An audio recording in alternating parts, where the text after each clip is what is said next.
नमस्कार. आज मी तुम्हाला काही सांगीतिक परिभाषा सांगणार आहे. सर्वप्रथम संगीत म्हणजे काय हे बघूया.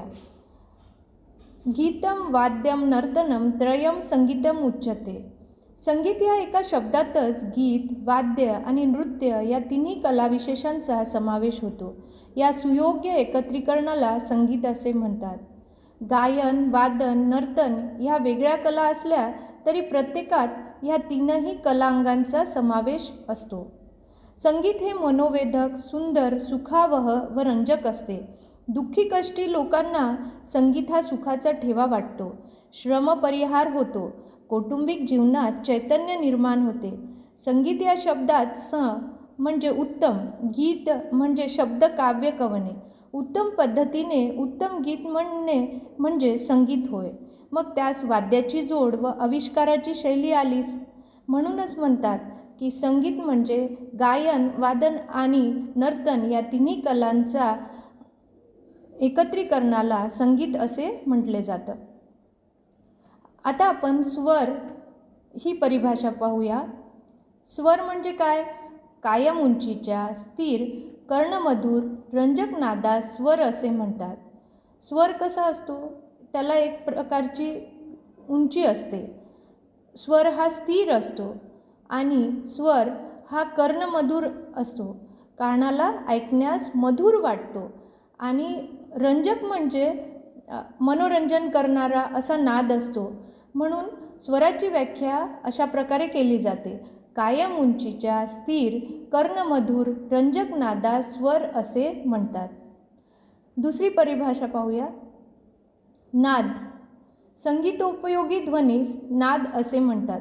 आपण बघतो की वातावरणामध्ये अनेक ध्वनी असतात, परंतु जो ध्वनी संगीतोपयोगी आहे त्यालाच नाद असे म्हणतात. स्वरांचे प्रकार दोन आहेत. शुद्ध स्वर, विकृत स्वर. आणि विकृत स्वरामध्ये कोमल स्वर आणि तीव्र स्वर आहेत. शुद्ध स्वर म्हणजे काय? जे स्वर आपल्या स्थानावर कायम असतात त्यांना शुद्ध स्वर असे म्हणतात.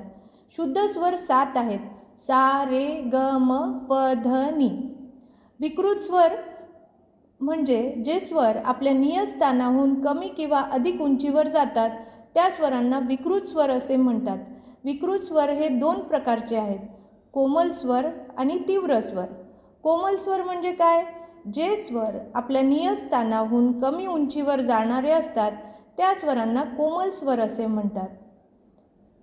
आणि कोमल स्वराच्या खाली आडवी रेघ दिली जाते. रे, ग, ध, नी हे स्वर कोमल होतात. तीव्र स्वर म्हणजे काय? जे स्वर आपल्या नियस्थानाहून उंच जाणारे असतात त्या स्वरांना तीव्र स्वर असे म्हणतात. म हा स्वर तीव्र होतो आणि म या स्वराला म स्वराच्या वरती उभी रेघ दिली जाते. असे भातखंडे स्वरलिपीनुसार कोमल स्वर आणि तीव्र स्वराला चिन्ह दिली जातात. स्वरांची नावे काय आहेत ते बघूया. सा षड्ज, रे ऋषभ, ग गंधार, म मध्यम, प पंचम, ध धैवत, नी निषाद. स्वर जे आहेत ते शुद्ध स्वर, कोमल स्वर आणि तीव्र स्वर असे सर्व मिळून एकूण 12 स्वर आहेत. शुद्ध स्वर 7, कोमल स्वर 4, तीव्र स्वर 1 असे एकूण 12 स्वर आहेत. आता आपण सप्तकची व्याख्या बघूया. सप्तक म्हणजे काय? सारे, ग, म, प, ध, नी या क्रमाने येणाऱ्या स्वरसमूहास सप्तक असे म्हणतात.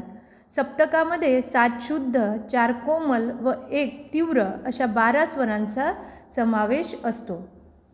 सप्तके ही 3 प्रकारची आहेत. मध्यसप्तक, मंद्रसप्तक, तारसप्तक. मध्यसप्तक म्हणजे काय? मूळ नैसर्गिक आवाजात गायल्या जाणाऱ्या स्वरसमूहास मध्यसप्तक म्हणतात. याला कुठलेही चिन्ह नसतं. मंद्रसप्तक म्हणजे काय? मूळ नैसर्गिक आवाजापेक्षा खालच्या आवाजात गायल्या जाणाऱ्या स्वरसमूहास मंद्रसप्तक असे म्हणतात. यामध्ये स्वराच्या खाली टिंब दिले जाते. तारसप्तक म्हणजे काय? मूळ नैसर्गिक आवाजापेक्षा उंच आवाजात गायल्या जाणाऱ्या स्वरसमूहास तारसप्तक म्हणतात. यामध्ये स्वरांच्या वरती टिंब दिलं जातं. आता आपण आवर्तन ही व्याख्या बघूया. आवर्तन म्हणजे काय? गायनात किंवा वादनात तालाच्या पहिल्या मात्रेपासून शेवटच्या मात्रेपर्यंत गायन करणे किंवा वादन करणे यास आवर्तन असे म्हणतात.